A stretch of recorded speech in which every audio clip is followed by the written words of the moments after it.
는 제목이 관계의 계명입니다. 보통 그 당시 그 지방의 그 함무라비 법전, 아시리아 법전, 그 법전들이 있죠. 이 법전들에 다 들어가는 내용입니다. 가늠하지 말라. 이 가늠하지 말라라는 본문을 가지고 원래는 거의 그 연구를 하다 보면은 이거 한 번에 못하고 한 세 번에 한 절인데 한 세 번, 네 번 나눠서 해야 되는 분량에 근데 오늘은 그냥 오늘 간략하게 맛보기로만 이 본문이 뭐와 연결되는지 어떤 이야기와 연결되는지를 간략하게 한번 생각해 보도록 하겠습니다. 그 함무라비 법전이나 이런 데서 그 고대 법전에서 바탕이 되는 간음이라고 하는 거는 상당히 사회적인 것이었죠. 왜냐하면은 가정이 깨어지는 것, 그 고대 사회를 구성하고 하고 있는 유닛의 그 가정이 깨어지는 것은 사회의 위협이 되었기 때문에 그 부분에 있어서 그 간음이라고 하는 계약 관계를 깨트리는 행동을 굉장히 엄하게 다스렸습니다. 그런데 문제는 무엇이냐면은 대체로 남자들의 행위에 대해서는 관대하고 여자들의 행위에 대해서는 무자비했던 그런 기록들이 있습니다. 인류 사회가 안타깝게도 그런 상황이었죠. 그런 측면에서 어떤 면에 성서는 나쁜 말로 하면은 성서는 이 함무라비 법전이나 아시리아 법전 같은 고대의 법전을 베낀 것입니다. 하지만 실천적으로 갔을 때 진전이 있습니다. 어떤 진전이 있냐면은 함무라비 법전이나 아시리아 법전이나 고대 그리스 로마의 사회상을 보게 되면은 남자들의 그런 간음이나 이런 행태를 정당화하기 위해서 그 당시에 이제 그 신전을 가게 되면은 그 공창제도라고 불려지는 제도가 있었습니다. 다시 말하면 신전에 있는 여사제들, 그러니까 신을 기쁘시게 하는 그 여사제들은 실제로 창녀의 역할을 담당했습니다. 그리고 이름도 그냥 창녀라고 해갖고 이런 그 약간 좀 클래스도 낮게 이해되고 그렇게 해서 남자들의 어떤 행동들을 굉장히 미화라고 했다면은 이 성서의 배경 속에서는 어느 정도 양쪽이 균형을 맞추는 그래서 그런 방향으로 움직였던 부분이 있습니다. 그리고 예수께서는 이 간음이나 이혼이나 이런 주제에 대해서 말씀하시면서 너희가 간음하지 말라라는 말을 들었지만 뭐라고요? 기억나세요? 간음하지 말라는 얘기를 너가 들었지만 그렇죠. 여자를 보고 음욕을 품은 자마다 다 간음한 자다. 여기는 주체가 누구예요? 여자를 보고 음욕을 품는 애들이 누구예요? 그죠? 예수는 정확히 그 본문을 그 맥락에 맞추어서 남성 위주의 그 본문을 여성 보호의 본문으로 그리고 더 나아가서 보호의 차원에서 존중의 차원으로 넘어가는 해석을 하고 계십니다. 그래서 이 맥락에서 성서는 정확하게 똑같은 언어를 사용하고 있지만 간음하지 말라라고 하는 하지만 그 전체 맥락은 다르게 활용되고 있는 것이죠. 그것이 우리는 창세기를 먼저 읽기 때문에 창세기가 먼저 쓰였다고 생각해요. 그런데 실제적으로는 창세기가 어떤 면에서는 이 법전보다 늦게 기록되었을 확률이 높습니다. 그런데 이 창세기의 비전은 무엇이었습니까? 그 여성에 대해서 여성의 창조에 대해서 어떻게 표현하고 있죠? 돕는 배필. 돕는 배필이라고 할 때 그 히브리어 원어는 에제르 크네그도입니다. 여기서 에제르라고 하는 단어는 사람한테는 잘 안 쓰는 표현이에요. 주로 시편에 많이 나오는데 에제르라 사람할 때 쓸 때는 아잘, 사람이 돕는다, 헬프할 때는 아자를 이렇게 씁니다. 축구 선수 아자르 말고 네, 저희 안에 입에서 욕이 나왔습니다. 에이씨. 자, 에당 아자르, 벨기에. 아자르라고 하는 단어를 사람한테 써요. 에제르는 언제 쓰느냐? 하나님, 주는 나의 도움이시라 할 때 그 도움이 에제르입니다. 그래서 이 에제르라고 하는 단어는 하나님의 도움이에요. 그냥 사람의 도움이 아니라 하나님의 도움이에요. 그럼 큰의 기도는 어떻게 되냐면 영어로 하면 correspondence, 동등하다, 마주본다 이런 의미입니다. 다시 말하면 돕는 배필이라고 하는 의미는 하나님의 도움으로써 나와 마주보는 상대, 나와 같은 존재, 나와 동등한 존재, 나와 함께하는 존재입니다. 그 의미가 이미 창세기에 남성과 여성의 그 비전 속에는 그 공동체 속에는 들어가 있어요. 그리고 나서 그 타락이라고 이해되어지는, 그렇게 이해하지 않을 수 있다고 예전에 말씀드렸죠. 타락이라고 이해되어지는 본문에서 어떻게 얘기합니까? 남자와 여자가 먼저 그 선악과를 따먹어서 그 여자는 남자의 사모하게 된다. 다시 말하면은 그 남자의 지배하에 놓이게 된다라고 읽을 수 있는 본문이 존재하는데 그 본문을 그렇게 읽을 이유가 없는 거죠. 그걸 타락에 대한 이야기로 보지 않고 책임에 대한 이해로, 인간의 독립에 대한 이해로 이해한다면 그 본문은 여성이 먼저 하나님의 반역을 했기 때문에 여성이 남자 아래에 놓인다는 의미가 아니라 인류 역사의 발견에서 여성이 남자의 압제하에 놓였던 남성 위주의 사회에는 너희가 독립하면서 하나님으로부터 분리되어 있는 하나님이 오셔야만 하는 상황의 표본이다라고 읽을 수 있는 거예요. 다시 말하면 성서의 비전은 원래 인간은 동등하도록 하나님께서 마주보도록 그렇게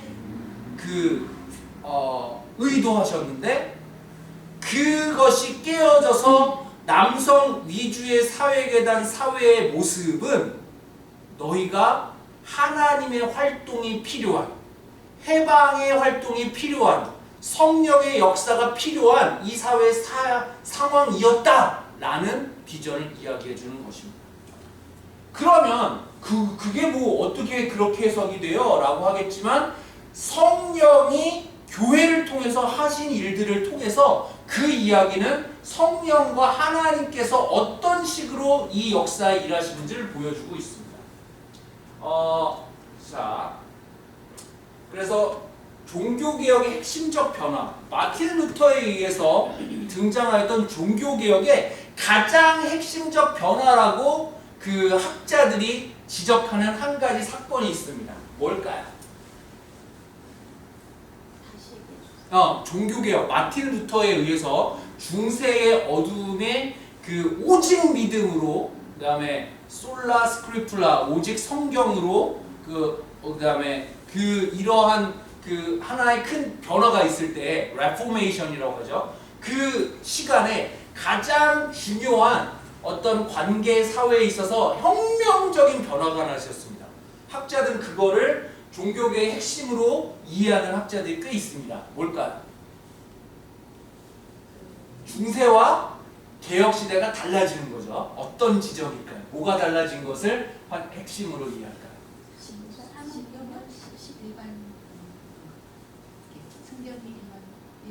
예, 그것도 중요합니다. 성경이 그 사람들에게 번역되어서 구텐베르크 활자에 의해서 찍혀서 보급이 되는 거 중요합니다. 네. 그거 말고 아주 특이한 이걸 들으면 이럴 만한. 어떻게 맞죠? 네, 그냥 답하겠습니다. 저 안에 이거 화내고 있어요. 어떻게 맞춰 그런 거? 네. 시대를 안 맞게 십자군 전쟁은 너무 그 전이잖아요. 네, 그걸로 인해서 종교개혁이 일어나게 된 거죠. 네. 결혼입니다. 네. 사제가 결혼하는 상황. 네, 그거를 굉장히 핵심적인 종교개혁의 핵심으로 보고 있습니다. 지금도 로만 카톨릭 쪽에서는 사제가 결혼 안 하죠. 네. 사제가 결혼하는 사건. 그 당시 이제 마틴 루터가 그 사제였어요. 그런데 그 성서를 읽으면서 이거 우리도 일상의 삶으로 들어가야겠다라고 하면서 결혼을 하게 되는데, 그때 이제 마틴 루터 쪽 그 남성 사역자 10명, 그리고 이 철학을 따르는 그 여성 수도자들 10명 이렇게 해놓고 처음에 이제 거의 짝짓기 이렇게 하고 제일 마지막에 남은 사람을 마틴 루터가 이렇게 만나서 했어요. 그래서 그 당시에 이제 그 문헌에 보게 되면은 뭐 그렇게 외모가 많이 출중하지 않았다라고 이렇게 표현하고 있습니다. 그래서 이 마틴 루터의 아내 되시는 분이 이름이 캐서리나 폰 보라라고 하는 분인데 이런 나중에 스토리를 이제 하면, 그래서 종교교의 핵심적인 변화는 결혼해서 사제가 일상의 삶을 살게 됐다는 겁니다. 할렐루야! 제가 그 덕분에 결혼할 수 있게 되었어요. 물론 이제 저는 이제 목사가 안 되는 선택을 했겠죠. 예. 근데 이제 어쨌든 자, 그러면 여기 나오는 사람들, 자, 수잔나 웨슬리, 셀라나 헤이스팅스, 메리 플래처, 사라 크로스비, 레이디 맥스웰, 볼티모어, 로저스, 말렛, 테프트, 팔머, 누굴까요?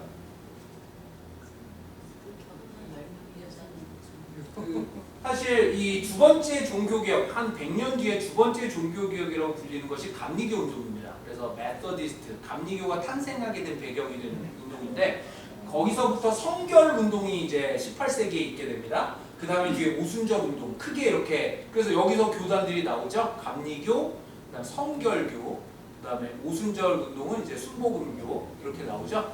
우리 교단은 이 성결 운동의 하나의 이제 다른 분파로서 이제 그때 저희 교단도 이제 등장하는 것이고, 그런데 이제 이 웨슬리안 운동의 중요한 인물들이, 수잔나 웨슬리는 웨슬리의 어머니였죠.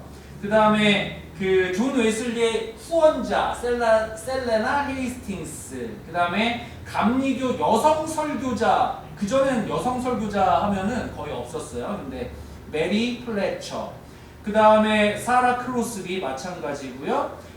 재정적인 후원 레이디 맥스웰, 그 다음에 여성 지도자 엘자베스 볼티모어, 그 다음에 순회 설교자 로저스, 그 다음에 여성 설교자 사라 말렛, 그 다음에 메리 테프트에 와서는 드디어 여성 설교자가 많아졌는데 어떤 일이 일어났을까요? 교회에서는 여성 설교자가 된다 안 된다는 논쟁이 여기서 시작됩니다.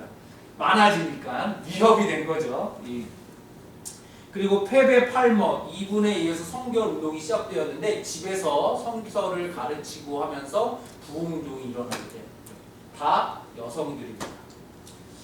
그리고 나서 이제 오순절 운동이 이제 일어나게 되는데, 하비국스라는 이 책은 정말 좋은 책입니다. 하비국스의 책이 우리나라 말로 영성, 음악, 여성 이렇게 번역이 되어 있습니다. 원래 영어 번역은 Fire from Heaven이라는 제목을 달고 있습니다. 이 오순절 운동에 대한 사회적, 심리학적 그런 분석인데, 여기 보면은 여성이라고 하는 위치가 성령 운동에 의해서 여성 영성 음악의 위치가 굉장히 중요해졌다라는 얘기를 하고 있습니다. 그러니까 이 19세기, 20세기 들어오면서 이제 20세기 들어오면서 여성 해방 운동들이 일어나고 이제 여성들도 일하기 시작하자 그랬더니 미국에서 이제 난리가 났습니다. 이제 가정을 지켜야 된다 막 그러면서 백래쉬가 일어나는데, 그래서 포커스 온 더 패밀리 혹시 들어보셨어요? 1977년 정도에 제임스 답슨이라는 목사가 만들었는데, 여자는 교육하는 게 아름답고 밖에서 일하면 안 되고 이런 가치관을 위해서 가정이 너무 소중하고 하는 미국 전체를 이렇게 했고, 그다음에 월터 트로비시, 나는 너와 결혼은 아프리카 선교사인데 거기 일부 다처제 사회가 잘못됐다고 이제 일부 일처제를 어떻게 막 이런 짓들을 하게 됩니다. 이런 반작용들이 있었어요. 자, 그런데 제가 지금 이 역사를 말씀드리고 여러분 시험 보려고 이 얘기를 하는 게 아니라 놀라운 사실은 이 역사 속에 성령이 역사하면 역사할수록 성령이 교회 안에 일하면 일할수록 누구의 활동이 주되게 이렇게 드러나죠? 그렇죠. 우리나라 평양 대부흥 사건이 있었을 때 가장 주도적인 역할을 했던 그 분들이 역사 기록에 하면 누구냐면은 권서인들입니다. 권서인들의 대부분은 그 여성들이었어요. 성서를 집집마다 배달해주고. 그리고 오순절 운동, 은사주의 운동이죠. 예언 운동, 그 다음에 방언 운동 이런 게 일어나면서 교회에 힘의 균형이 누구에게 가기 시작했어요? 여성에게. 그 이전에 장로교 이런 고교의 전통에서는 완전 남자 위주의 지도자들 그랬어요. 그런데 이제 성령 운동이 일어나니까 각 소그룹의 지도자들이 누구예요? 여성들이 일어나기 시작했어요. 그렇지만 이거에 대한 끊임없이 하나님께서 역사 안에서 여성 해방의 이야기들을 드러내놓기 시작합니다. 그런데 이제 요 목사의 가정 박혜란 목사님의 목사의 딸이라는 책이 있습니다. 혹시 읽어보십니까? 들어본 것 같아요. 네. 박혜란 목사님의 아버지가 그 우리나라 장로교의 가장 유명한 분 중에 하나인 박윤선 목사님의 그 딸입니다. 근데 박윤선 목사님이 이제 첫 번째 사모님하고는 그 사모님하고 이제 굉장히 폭력을 사용하시고 그러셔서 사모님이 일찍 돌아가셔서 사별을 하십니다. 그래서 두 번째 아내와 이제 만나서는 폭력이나 이런 사건이 없었다라고 합니다. 그런데 이제 첫 번째 아내 사모님으로부터 얻은 첫 번째 딸이 박혜란 목사님인데요. 이분이 이 박윤선 목사의 삶을 이제 기록한 이야기입니다. 특징적인 것 세 가지가 있습니다. 하나는 밖에서 너무나도 존경받는 인격의 아버지가 집에서 엄마를 마음껏 때렸다는 이야기입니다. 두 번째 특징적인 사건은 박윤선 목사가 집에서 많은 신학생들에게 돈을 이렇게 줘서 장학금 주고 막 이런 역할을 했지만 집에서 아무런 경제 활동을 안 했다고 합니다. 네. 그래서 아내가 다 먹여 살렸고요. 그리고 집에서 했던 행동이 굉장히 이중적이었던 건 당연하고요. 그리고 마지막으로 이 박윤선 목사의 삶을 보게 되면은 자녀가 누구를 만나는지에 대해서 자신의 기독교인하고 결혼해야 돼 막 하면서 이렇게 막 세계관적인 억압을 했다고 합니다. 제가 이 책에 대한 이야기를 왜 가지고 왔느냐? 많이 들어본 얘기죠. 네. 오늘날 한국교회 목사들이 다 나타난 이야기입니다. 심하면 직접적인 폭력, 아니면 심하지 않으면 이제 말로 폭력, 그런 문제 굉장히 많이 있죠. 밖에서는 굉장히 거룩한 척하는 이런 말들. 그리고 목사들의 특징, 대부분의 목사들의 특징은 아내의 등골을 빼먹죠.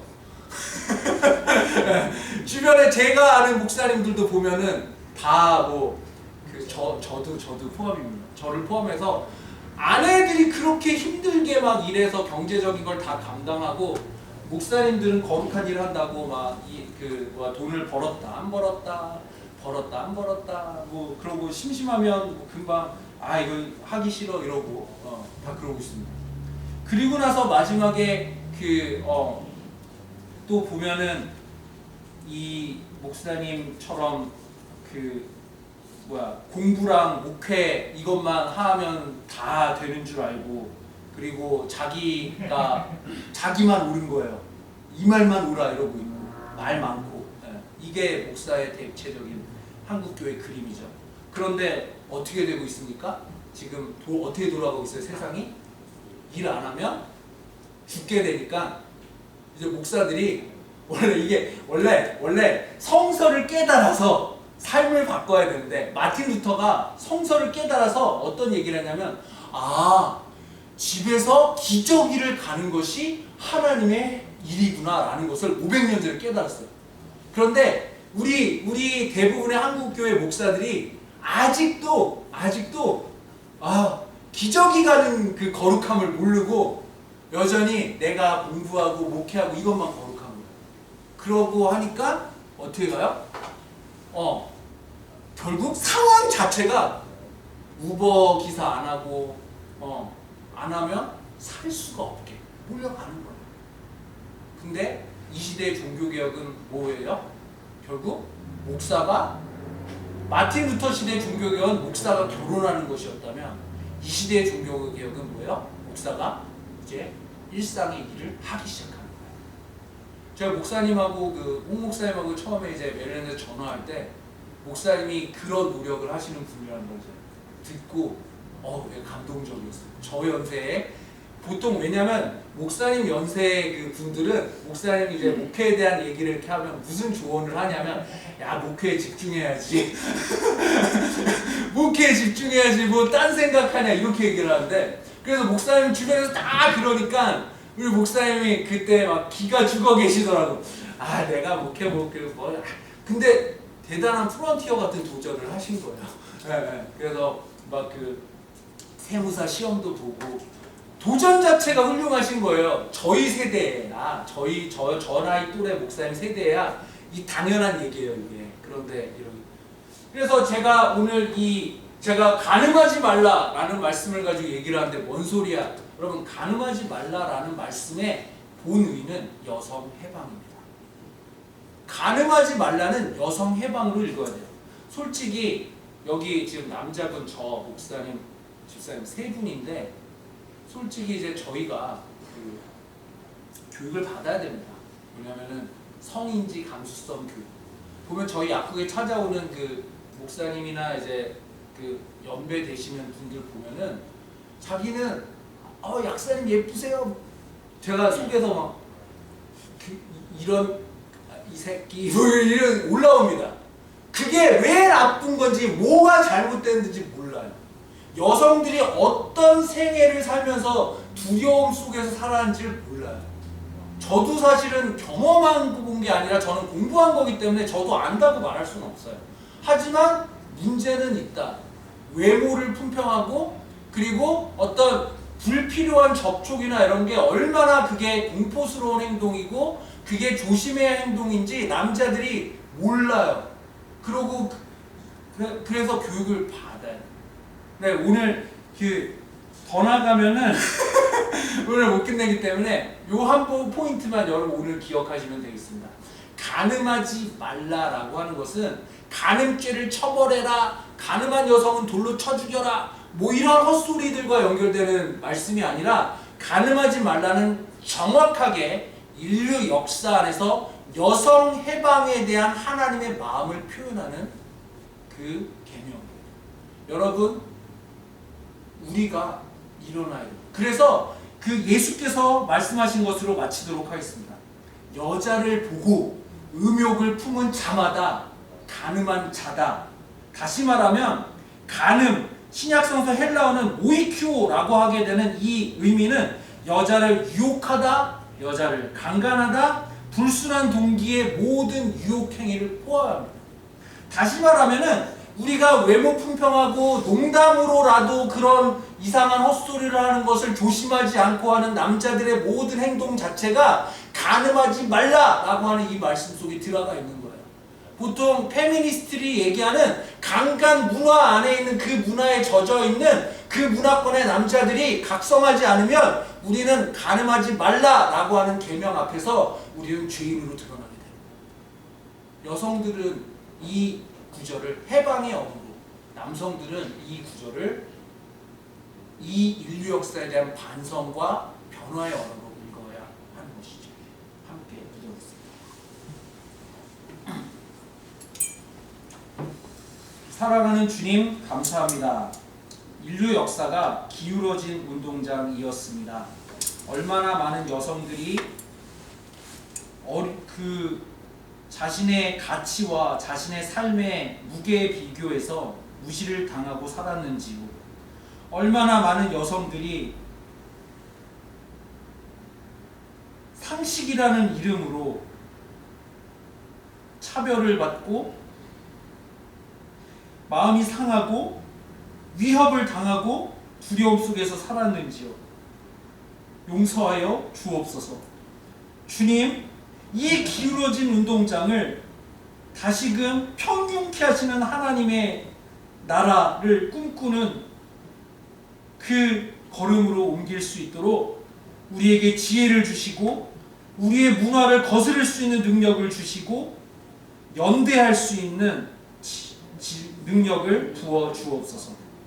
주님, 이 세대에, 이 강간 문화로 가득한 이 세대에 남성들이 회개할 수 있고 여성들이 일어서서 자신의 자리를 찾을 수 있는 성령의 운동을 교회 가운데 시작하여 주옵소서. 감사드리며 예수님의 이름으로 기도드립니다.